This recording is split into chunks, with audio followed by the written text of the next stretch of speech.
Adriana. También está la inteligencia musical, como muchos sabemos, esto se da en músicos o cantantes que perciben son muy sensibles a los tonos como la, do, re, mi, fa, sol, la, si, do, en los tonos musicales. Cuando se está tocando una nota, ellos lo distinguen de inmediato qué tono están realizando, qué tono se está llevando a cabo en ese momento. Los cantantes tienen un oído muy desarrollado para percibir la nota tanto del bajo como de que se está llevando en el piano, en la guitarra, aún si se toca con saxofón o un violín. Ellos perciben si aún se están desviando de su nota, si no concuerda con lo que ellos están tratando de cantar. Se llega a esta inteligencia musical. Otra inteligencia es la corporal. Esta se da en los bailarines, en los deportistas, aún en ciertos médicos, sobre todo en los cirujanos, para llevar cierto corte. No les tiene que estar temblando la mano, sino son muy precisos. Como vemos en los futbolistas, nosotros notamos nada más en ellos que cuando van a pasar, les pasan el balón, que les toca el pecho y lo llevan al pie, y no es así. Ellos en ese momento realizan todo como una serpiente, lo realizan en su cuerpo para poder llegar a anotar el gol, o los bailarines, ¿no? Que ellos son muy rápidos para aprenderse las coreografías. Ellos nada más ven y ya sacan los pasos muy fácilmente. Esos son tipos de inteligencia y nosotros les tenemos que ir desarrollando. También decía, ¿no? O sea, no solo desarrollas una inteligencia, desarrollas más con el paso del tiempo, y no solo te quedas con esa inteligencia. O sea, vas a ir desarrollando otra inteligencia a lo largo de tu desarrollo como humano. No solo te vas a quedar con una sola inteligencia, sino puedes desarrollar dos o más inteligencias. Le voy a dar el micrófono a mi compañero. Bueno, yo soy Humberto, y principalmente hay que diferenciar entre inteligencia emocional y sentimiento. Inteligencia nos separamos de emocional. Inteligencia hay que deshacer esto todo y ponernos en contexto que inteligencia es aquella capacidad para resolver un problema, y lo emocional podría ser que también es un sentimiento muy fuerte. Emoción y sentimiento son lo que le dan la importancia y el sabor hacia la vida. Un autor que decía que no me acuerdo del nombre. Bueno, yo le voy a explicar lo que es la intrapersonal, interpersonal. La intrapersonal es darnos cuenta de nosotros mismos, el cómo soy, qué características tengo, en qué fallo. Por ejemplo, digamos, estoy en la escuela. Una característica mía es de que me doy cuenta que no soy bueno para las matemáticas. Eso es darse cuenta de uno mismo de que es malo para algo. No siempre vamos a ser muy bueno para todo. Y la interpersonal es cuando sacamos la empatía de cada uno de nosotros. Por ejemplo, cuando vemos a un vagabundo o a una persona en silla de ruedas y le cedemos el asiento, ayudamos a una abuelita a cruzar la calle, etcétera. Son muchos ejemplos de la interpersonal. Entonces, principalmente lo que yo opino es de que la intrapersonal es más allá de todo, como por ejemplo sacar nuevas ideas que uno tiene. No sé si tienen una nueva para innovar en su pueblo, en su colonia, no sé, donde ustedes vivan, es mejor tanto para ustedes como para el lugar donde viven. Esa es la intrapersonal, el darse cuenta de las características y ayudar un poco hacia los demás para tener una mejor vida. Y esas serían unas de las emociones.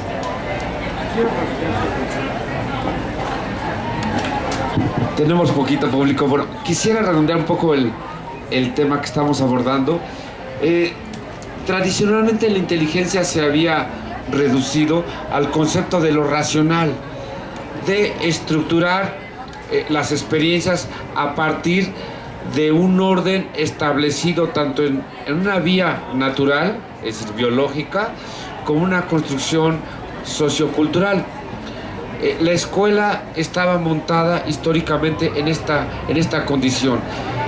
Lo que conocemos como funciones cognitivas, por ejemplo, la capacidad de análisis, la capacidad de sintetizar, de correlacionar, la memoria, eran la base de lo que denominábamos inteligencia racional. Sin embargo, hasta comienzos de los años 80 aparece un libro del autor que ya mencionaron, que es Howard Gardner, donde vino a modificar nuestro concepto de inteligencia. También han mencionado mis compañeros que la idea de inteligencias múltiples es discutible, no son verdades así absolutas.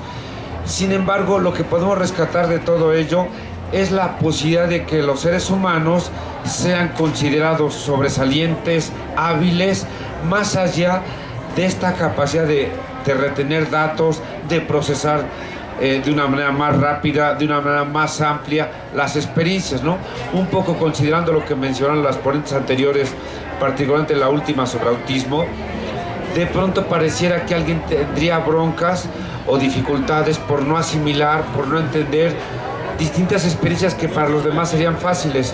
Sin embargo, también este planteamiento de las inteligencias múltiples vino a abrir esta posibilidad de reconocer que la gente no necesariamente tiene que ser hábil en un área particular, en una área específica, ya que precisamente la idea de las inteligencias múltiples, acérquense por favor, abre esta posibilidad de reconocer a los seres humanos en habilidades, en condiciones muy diversas. Entonces, esto es una de las situaciones que nos ha aportado este planteamiento. Yo la recapitularía en la siguiente manera. Hablamos entonces, si se me va alguno, ustedes me recuerdan: inteligencia matemática, inteligencia lógica matemática, inteligencia lingüística, inteligencia musical, inteligencia kinestésica, corporal, inteligencia espacial, inteligencia intrapersonal e inteligencia interpersonal. Entonces, en un primer momento aparecieron estas 7 inteligencias. Ya posteriormente el mismo Gardner le atribuyó o le agregó una, que es la inteligencia naturalista, y de ahí se vinieron otros autores que le sumaron o proponen otras maneras de entender la habilidad humana, como es la inteligencia sexual, inteligencia financiera, en fin. Ha sido al punto incluso de recibir profundas críticas si la inteligencia es válida, o sea, utilizar ese término, esa expresión para referirse a prácticamente cualquier área de la vida humana que pueda desarrollarse, ¿no? Como la inteligencia vial, o sea, si podemos referirnos a la capacidad que tenemos las personas que vivimos en ciudades de desenvolvernos ante el tráfico, como peatones, como conductores, si esa podría ser una inteligencia como tal. En fin, este es el planteamiento. No sé si de los compañeros que nos acompañan tienen alguna duda, comentario. ¿Sí quedó claro? Si no, les vamos a preguntar. ¿Sí? Hay examen. La idea, por ejemplo, de inteligencia intrapersonal, fíjense, esto que se ha dicho desde hace mucho tiempo como el conócete a ti mismo, la capacidad de saberse quién es uno, ¿se considera importante o solo en un plano filosófico o literario? Por supuesto que es importante. El conocerse a sí mismo puede establecer la diferencia, por ejemplo, de mantenerse en un trabajo, de convivir con algunas personas. No sé, yo a menudo el ejemplo que planteo es: podemos aceptar un empleo suponiendo que sí vamos a aceptar o que sí vamos a poder mantener ciertas condiciones en un lugar, ¿no? Y resulta que a la mera hora no soportamos el trabajo porque no nos conocimos. Dijimos, sí, no hay problema. Aquí permanece sentado 8 horas. Sí, a mí me gusta estar sentado. Y a la mera no podemos, renunciamos con ese trabajo porque decimos, híjole, no puedo. Y nosotros nos habíamos imaginado en ese lugar, pero resulta que en gran medida es porque no nos conocemos. Con alguna pareja que tenga cierta característica que nosotros decimos, pues no me gusta, lo voy a decir abiertamente, por ejemplo, que tenga cierta religión. Y yo diga, pues es muy clavado en su religión, y diga, no, sí puedo con eso. Y a la mera, chíngale, perdón, no se puede uno mantener esa situación, no es en palabrotas aquí, no se puede mantener esa situación porque es muy difícil. Miren, incluso a nivel, si quieren, de chisme, el caso, por ejemplo, de Tom Cruise, el actor, dos de sus esposas realmente lo han dicho públicamente que no han soportado, que no han tolerado el hecho de que él practique una religión que se llama cienciología. Dicen, es que está complicado mantener una convivencia con alguien que tiene algo, su religión, de esa forma tan importante. Y es obvio que sus parejas lo sabían,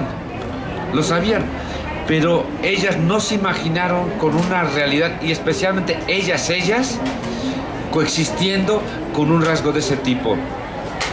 ¿Sí? Entonces, el conocerse a sí mismo como esto que se denomina inteligencia intrapersonal es algo más profundo, con más alcance de lo que hubiéramos pensado.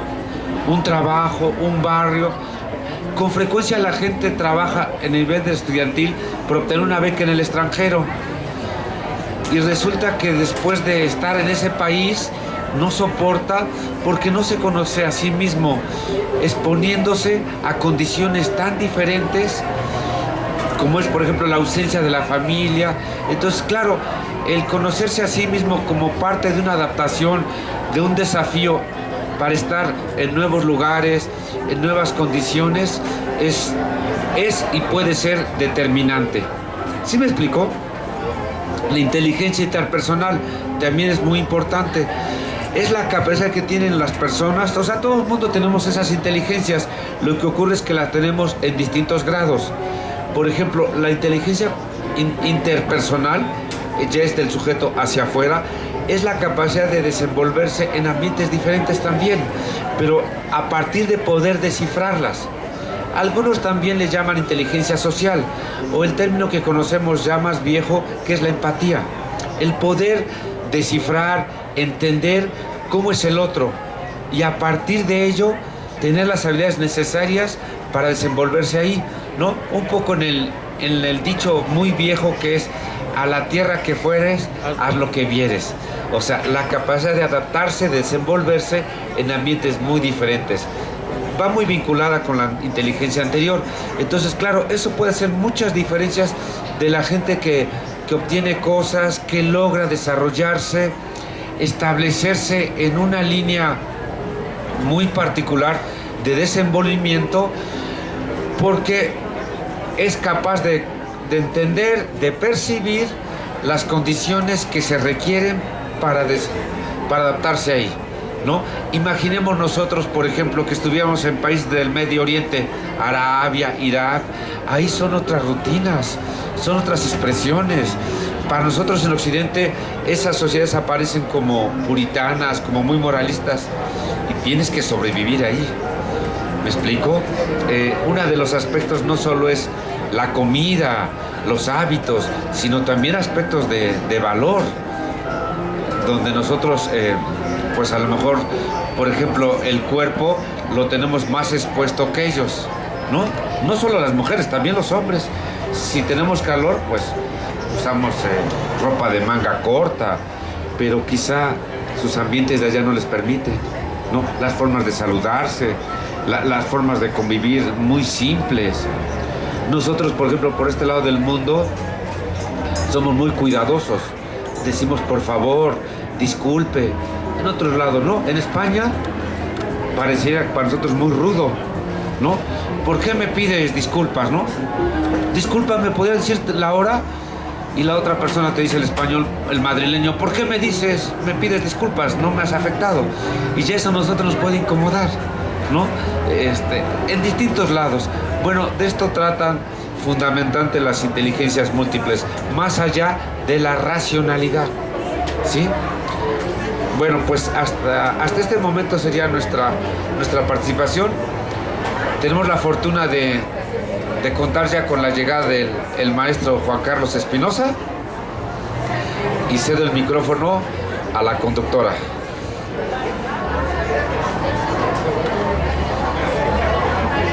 Le agradezco su participación al maestro. ¿Ustedes? Andrés Gómez, hablando de inteligencias múltiples, además a las chicas de psicología de la escuela del Instituto Mexicano de Psicología. Y le damos la bienvenida al maestro Juan Carlos Ramírez Espinosa, que nos va a hablar de depresión y duelo. Damos un fuerte aplauso, por favor. Bueno, ¿sí escuchamos? ¿Puedo hablar así o...? No, con micrófono. ¿El micrófono? Ok. Bueno, les voy a platicar un poco sobre esta experiencia que es duelo y la parte de depresión. Nosotros en el Instituto Mexicano de Psicología comenzamos a hacer estudios diferentes a los que normalmente se hacían dentro del proceso de duelo, puesto que la mayoría de nosotros cree que el duelo solamente tendrá que presentarse ante eventos de muerte, cuando esto es un error. El duelo no se presenta solamente ante eventos de muerte, el duelo se presenta ante situaciones múltiples. Vamos a nosotros a dividir el duelo en diferentes formas. Tenemos duelos que se producen por pérdidas del desarrollo.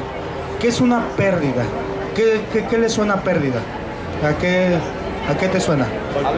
Una ausencia, algo que ya no tienes. Y que tenías.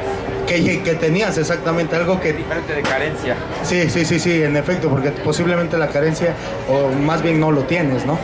En esta parte, con la situación del duelo, tenemos luego grandes complicaciones, puesto la mayoría de nosotros creemos, les digo, que el duelo tiene que ver una relación directa con la muerte, y nunca va a ser así. El duelo tiene que ver con una consecuencia y el duelo es un proceso. También nosotros hemos encontrado en diferentes literaturas que el duelo se dan etapas. No pueden darse etapas en el duelo porque el duelo no es progresivo en el sentido de ABC. El duelo va a depender la manifestación del tipo de persona, de estructura, de sociedad, el recurso propio que nosotros tenemos para afrontar esta experiencia. Entonces, el duelo va a estar representado por la individualidad, jamás por los procesos sociales nada más. Es un conjunto de cosas, pero lo que va a determinar todo esto es la individualidad. Por ejemplo, una persona cuando pierde algún padre, estoy hablando del proceso de muerte, ¿qué ocurre con los hijos? Tengo 5 hijos y se muere el padre. ¿Creen que duele igual? ¿Creen que la experiencia sea la misma? ¿Por qué no? Tenemos diferente percepción. ¿Qué más? ¿Qué se les ocurre? ¿Por qué se tendría que ver el duelo desde otra visión? Si somos hijos y venimos de la misma persona. La relación que se tiene padre-hijo, ¿qué más? Lo que significa para nosotros el propio padre. Si nos damos cuenta, la mayoría de nosotros tenemos relaciones distintas con los padres. A pesar de ser hijos de los mismos padres, nuestra relación con nuestros padres es distinta. ¿Por qué? Por nuestra estructura de personalidad, por afinidad, por identificación. Y por ello, la mayoría de nosotros no se da cuenta que el duelo va a estar representado por esta situación. Vamos a decir que el duelo es una experiencia de dolor, pero esta experiencia de dolor está determinada por la identificación de que me faltó algo. ¿Qué me faltó? Me faltó una situación a completar posiblemente. Desde algunas corrientes como la Gestalt se dice de ciclos. ¿Qué es un ciclo? Es una experiencia que tendrá que terminar o una experiencia que cuando no se termina, se frustra, se queda inconclusa. Eso es a lo que se dice. Y por eso los duelos vienen a tener una gran repercusión en los seres humanos. Yo en el proceso terapéutico, en el ambiente profesional, me he dado cuenta que la mayoría de los tanatólogos trabaja el duelo, pero desde una corriente inmediata. Es decir, desde lo que pasa en el aquí y el ahora. Es decir, si se separa de su esposo, trabajas el duelo por la pérdida del esposo y no tendrá que ser así. Nosotros tenemos que identificar como trabajadores de la salud dónde se presentó la primera experiencia de dolor, dónde se presentó la primera experiencia de duelo. Porque en ocasiones la pérdida que nosotros tenemos no es de la pareja. La primera pérdida que tenemos es la representación masculina, que puede ser la pérdida de un padre en la antigüedad desde que naces. A eso le llamamos una herida de abandono. Por lo tanto, ahí es donde tengo yo que trabajar esa experiencia y por eso el duelo no tendrá que ser visto como un ABC. El duelo tendrá que ser visto desde la individualidad, desde dónde vives, con quién te desarrollas, dónde estás, qué tipo de personas están a tu alrededor, tienes pareja, no tienes pareja, estudias, no estudias. Todas estas situaciones yo las tengo que empezar a observar en la persona para poder yo generar escucha y atención del duelo. Porque les vuelvo a repetir, el duelo es una experiencia de dolor. Sin embargo, el duelo tiene como característica o hermana o la que provoca esta experiencia se llama pérdida. ¿Qué es la pérdida? Es la percepción de ya no tener ese algo, y como Andrés lo decía hace rato, algo que yo tuve en algún momento, algo que yo deseé incluso en algún momento o que he visto en algunas otras personas. Por eso nosotros, yo les pongo como ejemplo a la gente muy sencillo para poder entender la parte de la pérdida, cómo nosotros reconstruimos las pérdidas en nuestras vidas cotidianas.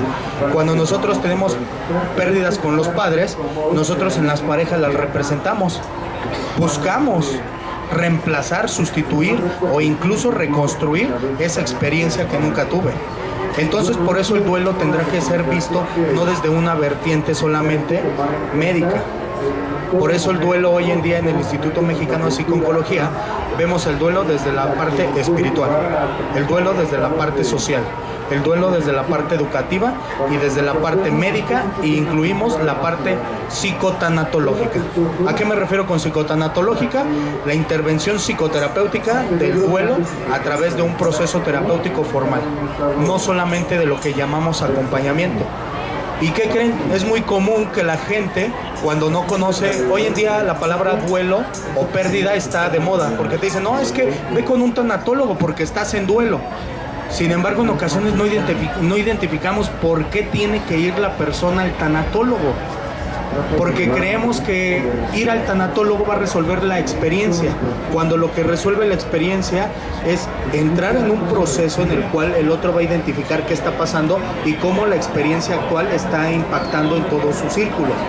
Y por eso es muy común que la gente confunda duelo con depresión, porque la gente dice, es que estás deprimido porque estás en duelo.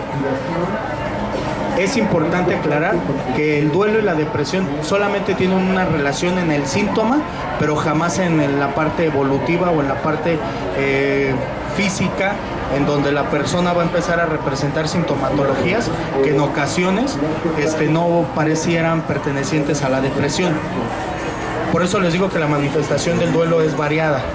Nosotros, por ejemplo, en DSM-4 dicen que se pierde el interés por las cosas que se necesitan, bueno, que les gustaba hacer, se pierde incluso la capacidad de poner atención, perdemos esta parte del apetito o aumenta el apetito, tenemos mucho sueño, tenemos poco sueño, y entonces cuando tenemos estas experiencias, lo primero a lo que asociamos es decir, estás deprimido. En ocasiones usted no está deprimido, en ocasiones lo que usted tiene es una experiencia de duelo que aún no ha sido trabajada. Si esto no se trabaja con claridad, va a ocurrir algo. ¿Qué es lo que va a ocurrir? Va a ocurrir la patología. Se dice y se menciona en algunas literaturas que el duelo tiene aproximadamente 1 año de evolución, que si en ese año no se puede superar la experiencia, no me gusta la palabra superar, pero la refieren de esta manera, si no se acomoda la experiencia, yo me refiero más a esto, puede generarse un proceso patológico y se le llama duelo patológico, y esto sí puede ser comórbido, es decir, asociado al proceso de la depresión.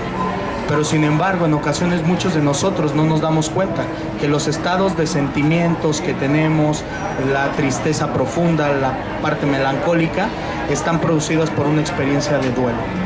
Y entonces ahí es donde podemos confundir fácilmente el duelo con la depresión. Y no tendrá que ser así. El duelo tendrá que ser visto desde un proceso en donde la persona va a generar una experiencia obligada. Todo mundo debe de pasar por esa experiencia. No hay ningún ser humano que no viva una experiencia de duelo, ninguno. Que la racionalidad te lleve como a evitarla, darte la vuelta y no, a mí no me duele nada, no, yo ya superé lo de mi papá, no, yo ya con mi mamá estoy bien, no, yo con mis parejas termino bien, y me dices todo este tipo de cosas, lo único que yo te digo, estás encubriendo. Está usted encubriendo una experiencia que es dolorosa, pero que la razón le está permitiendo maquillarla para no sentir el impacto. Estos son los procesos que en lo cual sí se puede convertir en un proceso depresivo, pero necesitamos nosotros identificar. Por eso el trabajo de la salud mental es muy importante, puesto que hoy en día estamos acostumbrados a dar diagnósticos sin tener bases totales o tener como los antecedentes. Por eso yo refiero siempre que el primer instrumento básico en cualquiera de las ciencias, tanto sociales como en las ciencias de la salud, se llama entrevista. Si usted es bueno en la entrevista, rápidamente va a obtener información que le va a permitir saber cómo abordar a la persona. Y entonces por eso el duelo tiene esta característica, por eso nosotros tenemos un modelo. Voy a platicaros un poquito sobre algunas etapas que mencionan algunos autores, ¿ok? Cuando decimos tanatología o hablamos de duelo, ¿cuál es el primer autor que se les puede venir a la mente los que han escuchado hablar sobre esta experiencia? ¿Quién creen? El maestro Polo. Bueno, sí, pero el primero que empecé a escribir todo esto Freud. Se llamaba Freud con duelo y melancolía. Sí, pero más desde la versión psicoanalítica. Y llegó después Kübler-Ross, ¿no? Que es como lo más común dentro de la parte tanatológica y del duelo.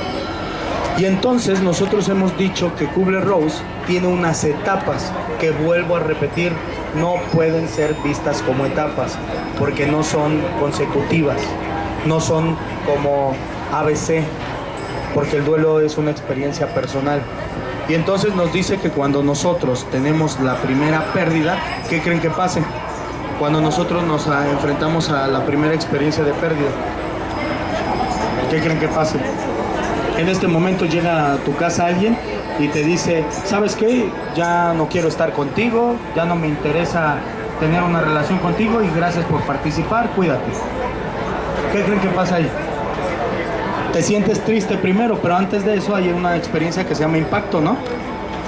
¿Cuál es el impacto? Te quedas así como de, ¿qué pasó? Espérame. Recuérdame en qué parte de la historia me quedé, porque ayer estábamos hablando bonito, incluso hasta nos fuimos a cenar, hicimos esto, hicimos aquello, y te paras hoy, regresas del pan, ahí es donde empiezo a sospechar, porque fue al pan, ahí es donde sospechamos, y entonces regresas y te dice que se acabó todo. Esa primera experiencia se llama impacto. En esta primera experiencia es donde viene la situación de la confusión. El maestro Polo, doctor Polo, habla sobre la parte de la desorientación o desorganización yoica, en donde el yo se queda, ¿qué está pasando? Y entonces ahí es donde vienen algunos procesos muy parecidos a la parte psicótica natural, en donde nosotros nos desorientamos tanto que no creemos que esté pasando, incluso hasta estamos diciendo pellízcame porque esto es una broma, no es cierto, no está pasando, incluso pareciera que el tiempo se detiene en algunas partes, ¿no? Y este tiempo es el que va a permitir darnos cuenta en ese instante pequeñito de que lo que ocurre es real, ¿no? Y entonces en ese momento, cuando llega esta parte de impacto, viene un siguiente proceso posible. Y digo posible porque les dije que no son etapas. La parte de la negación. Decir, no, a mí no me pasa esto, no me puede pasar, no, esto es una broma, ya dime, ¿dónde está la cámara, no? No, es en serio. Te lo estoy diciendo totalmente en serio. Nunca había hablado tan en serio como en este momento. Y en ese momento la gente voltea y dice, no es cierto, no, te lo prometo que esto no es... Y empezamos con esta parte de querer generar un posible contacto con la persona, pero cuando te cae el 20, cuando realmente te das cuenta que lo que está ocurriendo es real, lo primero que haces es molestarte, te enojas. Algunas literaturas manejan enojo o ira. En ese momento quieres destrozar a la persona con el pensamiento, salir corriendo, gritar. Y aquí es donde nos volvemos los impulsivos que luego somos como seres humanos. En donde empezamos a aventar todo al comal, ¿no? Y empezamos a gritar y a decir, ¿ves? ¿Para eso estás aquí? Todo lo que te he dado, todo lo que te he hecho, todo lo que he hecho por ti, todos los sacrificios. Y comenzamos a decir un montón de cosas que buscan como objetivo aniquilar a la persona simbólicamente, a la persona que se encuentra enfrente de ti. Porque estás molesto, estás totalmente molesto y esta molestia te lleva a decir cosas que en ese momento, a mí me encanta cuando dice la gente, es que estaba enojado y no lo quería decir. pausa, no les digo, claro que lo querías decir, y el enojo fue el pretexto ideal para no ponerle adornitos. Cuando estás enojado dices la neta, ¿cierto o no? Cuando estás enojado te avientas y dices y te tragas a la persona, porque realmente sí lo sientes. Pero nuestros procesos sociales nos dicen, ten cautela, no lo digas. ¿Cómo le vas a decir a esta persona que está mal? No te metas. Pero cuando estás molesto no hay filtros. Por eso cuando estamos enojados vomitamos, decimos, aventamos, arañamos, etc. Porque nos volvemos la parte primitiva que somos, ¿ok? Y entonces cuando pasa esta etapa, este proceso, vamos a hablar de la experiencia, hablamos de la experiencia del enojo, ocurre algo después, viene un proceso de negociación. ¿Cómo vamos a negociar esto? Vamos a ir directamente con una parte divina, si construimos con la parte divina, vamos a ir con una parte espiritual, o podemos ir con una parte personal o con la propia persona que se va. Empezamos a negociar como cosas de, dame 3 meses, si no cambian 3 meses, te vas. Con la parte de Dios, Dios, échame la mano, no seas malo, por favor ayúdame, mira, te prometo que ya no va a ocurrir así. Me voy a empezar a cuidar cuando hablamos de enfermedad, ¿no? Ya me voy a tomar mi medicamento, pero dame chance. Y empezamos con la negociación de, si me das chance, dame permiso de ver crecer a mi hijo, que llega a los 15 años, y llega a los 15 años, y después dices, bueno, ya me dejaste llegar a los 15 años, me das oportunidad de llegar ahora a que termine la carrera, y ya llegó y terminó la carrera. Y así vamos a estar todo el tiempo queriendo negociar para que podamos nosotros sentirnos bien. ¿Ok? Eso se llama negociación. Cuando una persona comienza a generar un proceso de entendimiento de lo que le ocurre, es necesario y es parte de un duelo, la persona empieza a asimilar no nada más desde el proceso cognitivo, sino también desde el proceso fisiológico. Su cuerpo comienza a adaptarse y comienza a darse cuenta que esta experiencia es necesaria. Empieza a darse cuenta que usted necesitaba pasar por esta experiencia, incluso la separación era necesaria para poder llegar al equilibrio. Dice el maestro Bucay, llegar a la armonía. Y en ese momento ocurre algo que llaman algunos autores aceptación. Yo le consideraría no aceptación, le consideraría resignificación o reorganización, en donde ya usted se dio cuenta de que la experiencia fue necesaria. Pero muchos de nosotros creemos que aceptar es como de, ok, ya pasó, y confundimos la aceptación con la resignación, en donde, claro, tenía que pasar, pues ya que Dios me lo mandó, así es, el destino me lo marcó, y entonces ¿qué puedo hacer? Eso no es aceptación, porque al final cuando lleguen algunos eventos, y esto es muy importante para los que no se han dado cuenta de algunas experiencias del duelo, el duelo tiene algo que se llaman aniversarios. Cuando nosotros tenemos fechas, eventos, situaciones que se asocien a la experiencia de pérdida, automáticamente usted comienza a tener una posible recaída o a darse cuenta que está teniendo esa experiencia de dolor todavía. Un ejemplo muy claro es cuando las personas ante separaciones, ante pérdidas económicas, ante pérdida de la salud, comienzan a tener una experiencia muy similar a la que vivieron al inicio. En ese momento es cuando ustedes comienzan a darse cuenta que la experiencia aún sigue presente. Lo que tendríamos que ver es qué intensidad tiene, si tiene la misma intensidad, si tiene una intensidad menor, pero la experiencia sigue, porque aún usted no la ha acomodado de la manera saludable. Usted ha llegado a tener esta experiencia como una situación totalmente olvidada pareciera. Pero recordemos, jamás olvidamos, jamás. Las personas seguimos recordando. La gran diferencia es que tendremos que acomodarlas en otros espacios, pero el olvido no existe. Si usted olvida, se llama represión, y en algún momento en el que usted quiera va a salir.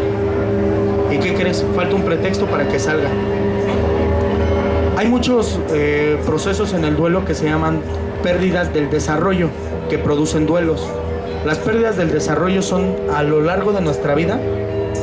Vamos repitiendo ciertas secuencias de manera natural, y existen pérdidas y separaciones de objetos que ya no van a estar o que posiblemente jamás van a regresar, y nosotros no somos capaces en ocasiones de despedirnos o elaborar algún tipo de trabajo con estas experiencias.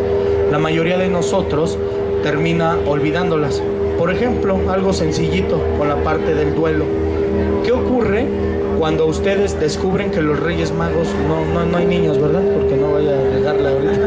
Sí, ¿qué ocurre que cuando descubrimos que los Reyes Magos tienen otra formación, ¿no?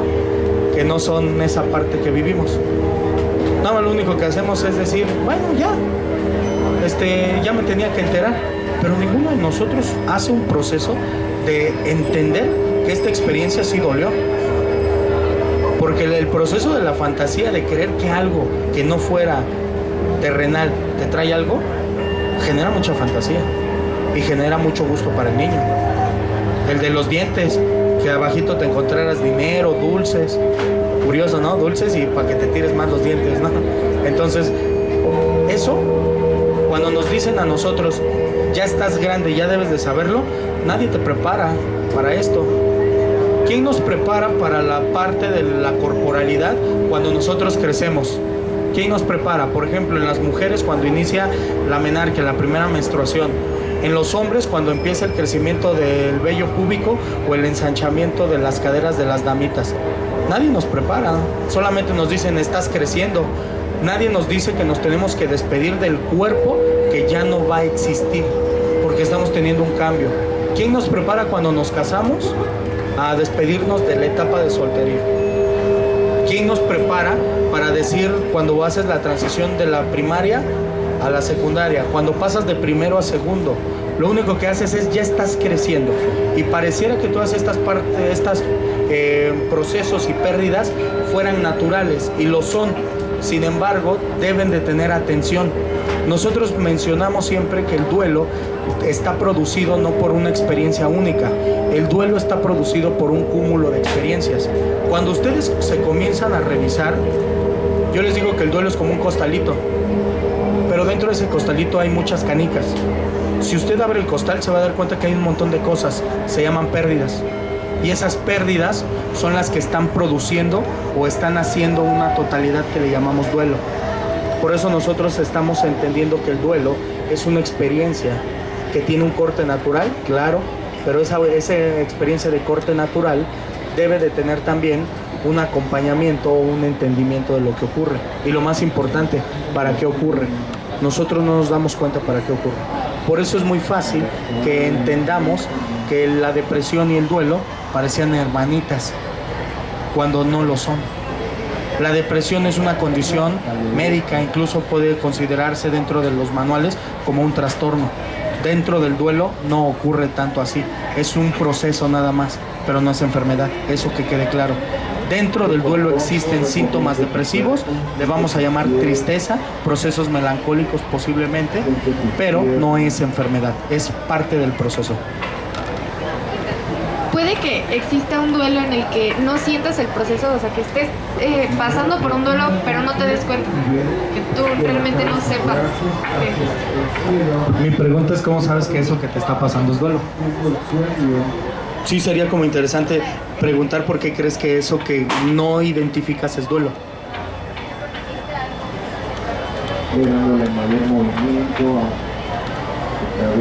Te hago una pregunta y con esta vas a poder contestar algo. La pregunta es no a quién perdiste, sino qué perdiste. Esa pregunta contéstala en ti. Porque si tú pierdes algo que es importante en tu vida, que es simbólico, que es cercano, que es compañero a ti, en ese momento claro que vas a sentir el proceso del duelo. Por ejemplo, la mayoría de nosotros cuando pierde a una mascota, ¿ok? Un perro, se pierde, muere o lo tienen que regalar. En ese momento, cuando el perro se encuentra en casa, ¿qué te daba el perro? Compañía, seguridad, atención. El perro cuando tú llegabas era el primero que estaba en la puerta. Nadie más llegaba, era el que estaba ahí. Cuando tú te encontrabas en una situación de enfermedad, el perro estaba ahí al lado de ti. Cuando el perro tenía hambre, se acercaba a ti y empezaba a buscar la manera de que le colocaras atención para alimentarlo. Y entonces todo mundo cree que cuando se pierde una mascota, se pierde un animal. Y no, se pierde la simbolización de la mascota. Y ahí es donde vas a preguntarte no a quién perdiste, sino qué perdiste. Perdió un perro ante la sociedad, pero usted perdió compañía. Si usted no tenía hermanos, en ese momento el perro era como su hermano. Si usted no tenía con quién jugar, perdió con quien jugaba. Si usted no tenía con quién, no sé, hacer travesuras, con el perro perdió con quién hacer travesuras. Entonces, ahí es donde vas a identificar que eso es una experiencia de duelo. Sí, y entonces ahí es donde la mente entra, porque decimos, no me dolió. Ok, no te dolió igual que, pero no por ello signifique que no sea una experiencia de pérdida. Recordemos que el duelo no tiene que ser de la misma manera. Todos creemos, tenemos un gran error luego como sociedad y luego como ciencia, que creemos que todo tiene que ser igualito, que tienen que ser procesos exactos, y no lo es así. Cada uno de ustedes, de los que está aquí sentados y están atrás, cada uno de ustedes va a diferenciar su experiencia al del otro, porque cada uno de ustedes vivió diferente. No es lo mismo que pierdas, por ejemplo, la gente que ha perdido 3 parejas, y todos dicen, no, pero es que todas me dolieron. Sí, pero te lo puedo garantizar que todas tuvieron cosas distintas. Y entonces cada una de ellas va a tener una experiencia o una expresión diferente del duelo. Por eso me estoy enfocando más en la parte del duelo, porque quiero que quede claro por qué el duelo en algún momento puede transformarse, si no hay una atención, en una expresión o en un fenómeno llamado depresión, que ya es catalogado como una enfermedad en el corte mental. Pero todo ocurre porque la mayoría de nosotros no le damos atención a nuestras pérdidas. Nadie... Ya se fue. ¿Fue todos? Entonces, no nos damos cuenta de ese proceso. La mayoría de nosotros no se da cuenta que incluso hasta que tu mamá, tu hermano, tu tío te tire una camisa que te gustaba mucho, eso es una pérdida. Porque posiblemente esa camisa para ti era importante. ¿Alguien de aquí ha perdido un celular alguna vez o se lo ha robado? ¿Qué te duele del celular? No te duele el celular por sí. Por ejemplo, el celular puede tener un costo amplio, no puede ser muy caro. Y tú dices, me duele la lana, tal vez desde ahí. Pero si usted se da cuenta cuando pierde su celular, lo que realmente le duele de esta experiencia es el cúmulo de historias que tu celular cuenta. Tienes fotos, tienes videos. Quiero colocar un ejemplo para que vean qué tan importante es hablar de duelo. En algún tiempo una persona llega y dice en un grupo, yo tengo una pérdida muy importante. Y dice, es que tenía un cuaderno y cuando me mudé de casa, ese cuaderno se perdió y ya no lo encontré. La gente voltea y dice, ¿en un cuaderno dices esto? ¡Qué exagerados! Empiezan a decir. Y ahí es donde empiezan los juicios, ya ven que nos gusta, ¿no? La mayoría de nosotros como empezar a decir, ¿por qué? Cuaderno. A ver, ¿qué marca era? Te lo compro. Y el otro, te compro uno mejor. Cuando la persona comienza a hablar sobre la experiencia del cuaderno, la gente no entiende por qué le dolía. Empieza a darse cuenta que le duele cuando cuenta la historia del cuaderno. Menciona ella que su mami era enfermera. Todas las noches su mami trabajaba y entonces cuando ella llegaba a casa no se podían ver. El único medio de comunicación que tenían ellas dos era un cuaderno en donde se escribían notas y se colocaban estampitas para desearse buenos días o decir que te vaya bien. La chica refiere que su cuaderno, a pesar de que no veía a su madre físicamente mucho tiempo, era una relación cercana porque se hablaba por teléfono, estaban constantemente cercanos en todas las condiciones, luego iba al hospital y se a comer, pero esa relación a través del cuaderno era muy bonita para ella. Ese cuaderno terminó de escribirse cuando ella tenía una edad de 18 años, dice. En ese momento el cuaderno lo atesoró, lo guardó y cada vez que quería recordar a su madre bastaba con revisarlo. Su madre ya no vivía en el Distrito Federal, se había ido a un estado de la República Mexicana y su madre tenía un año, cuando llegó a ese espacio donde les comento, un año que su madre acababa de morir de cáncer. Y entonces cuando cuenta la historia, ahora sí nos dice por qué la persona se sentía triste por la pérdida de un cuaderno. Ahora ya tiene sentido para ustedes que le duele que perdió un cuaderno. No le dolió el cuaderno. ¿Qué le dolió? Los recuerdos, las imágenes, lo escrito. Eso fue lo que le dolió. Y entonces, el contenido, exactamente. Y entonces esto hacía que la persona tuviera un objeto que se llama cuaderno como un tesoro. Y entonces el que ya no pueda tener ese cuaderno ya no se puede recuperar. Ahí es donde viene la experiencia del duelo. A ver, revivan a la mami y que le vuelva a escribir las notas. Aunque la madre estuviera viva y le vuelva a escribir el cuaderno, jamás en la vida va a volver a hacer el mismo cuaderno. ¿Por qué? Porque las experiencias de la madre no son las mismas. La madre ya estaba jubilada cuando murió. Entonces ya no podría ser. La única forma en que pudiese volverse a escribir ese cuaderno sería cuando la persona regresara en el tiempo y volviera a pasar lo mismo.